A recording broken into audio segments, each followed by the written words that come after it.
warahmatullahi wabarakatuh. Halo teman-temanku semuanya, bagaimana kabarnya? Semoga semuanya sehat ya.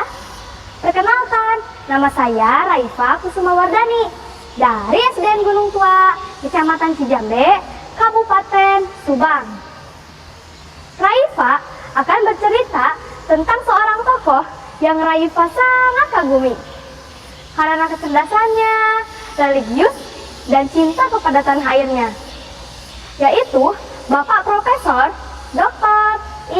Insinyur Haji Baharudin Yusuf Habibie yang terkenal dengan julukan Bapak Teknologi Indonesia.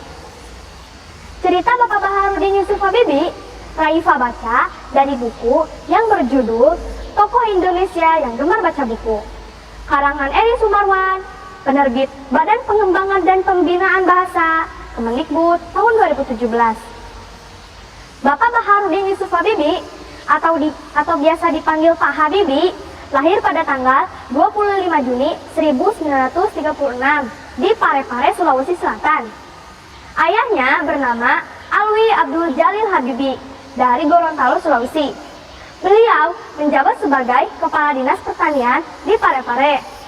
Ibunya bernama Raden Ayu Tuti Marini Puspowardoyo dari Yogyakarta. Masa kecil Pak Habibie atau nama panggilannya sejak kecil Rudi menjadi inspiratif bagi Raifa. Karena sejak kecil keingintahuan Rudi tentang segala hal sangatlah besar. Usia 3 tahun sudah pintar bertanya tentang segala hal kepada ayahnya. Dan ayahnya menjawab pertanyaan Rudi dengan serius, sampai Rudi puas dengan jawaban ayahnya. Ketika usia 4 tahun, sudah lancar membaca. Karena keingintahuan yang sangat besar, ayahnya memberikan buku-buku yang semuanya berbahasa Belanda. Karena bahasa yang digunakan di keluarganya menggunakan bahasa Belanda. Tujuannya diberikan buku-buku itu agar keingintahuan Habibie tentang segala hal dapat terjawab melalui buku-buku itu. Kesenangan Habibie dalam membaca membuat ibunya kesulitan untuk menyuruh Habibie keluar dari kamarnya agar mau bermain bersama teman-temannya di luar. Untuk menyenangkan hati ibunya, Habibie akan keluar. Tetapi tidak lama kemudian, Habibie akan kembali masuk ke kamarnya melalui jendela agar bisa melanjutkan hobinya membaca buku.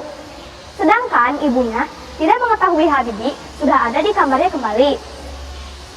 Pendidikan dasar Habibie, ayahnya memasukkan ke sekolah Eropa yang berkualitas baik, sehingga kecerdasannya semakin terlihat terasa. Ketika usianya 14 tahun, ayahnya meninggal dunia. Kemudian keluarganya berpindah ke Bandung. Kemudian Habibie melanjutkan sekolahnya ke SMP Negeri 5 Bandung dan masuk ke SMA Kristen Dago Bandung.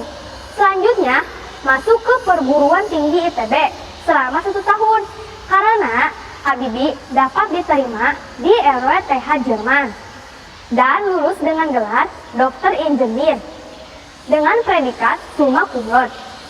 Sangat sempurna dengan nilai rata-rata 10.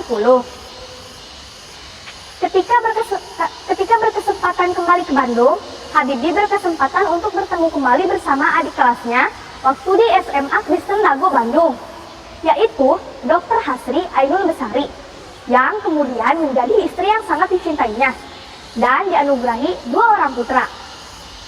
Setelah menikah, Pak Habibie kembali lagi ke Jerman dan bekerja di industri pesawat terbang terkemuka di Jerman dengan jabatan Wakil Presiden bidang teknologi.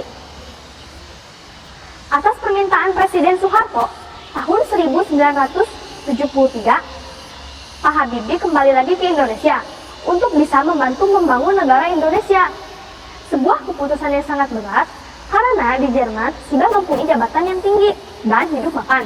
Tetapi karena kecintaannya terhadap Indonesia tidak bisa menolak. Berbagai jabatan pernah dipegang oleh B.J. Habibie, seperti Menteri Negara Ristek, memimpin perusahaan BUMN, dan masih banyak lagi pekerjaan strategis yang beliau pegang. Puncaknya adalah tahun 1998 disumpah oleh Ketua Mahkamah Agung menjadi Presiden Republik Indonesia yang ketiga menggantikan Presiden Soeharto. Tanggal 22 Mei 2010 Istri yang sangat dicintainya meninggal dunia di Jerman. Habibie sangat kehilangan dengan kepergian istrinya itu.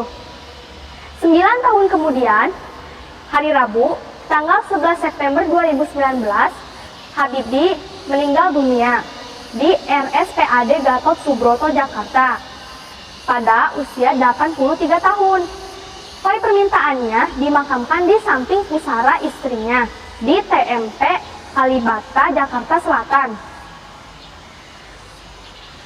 Teman-teman sekalian, terlalu banyak yang harus Raifa ceritakan mengenai prestasi-prestasi Pak Habibie di bidang teknologi kedirgantaraan, baik di luar negeri maupun di Indonesia. Juga perjuangan dan jasa beliau bagi bangsa dan negara Indonesia. Nah, teman-teman sekalian, dari kisah perjalanan Pak Habibie yang Raifa baca, banyak sekali yang harus kita jadikan contoh.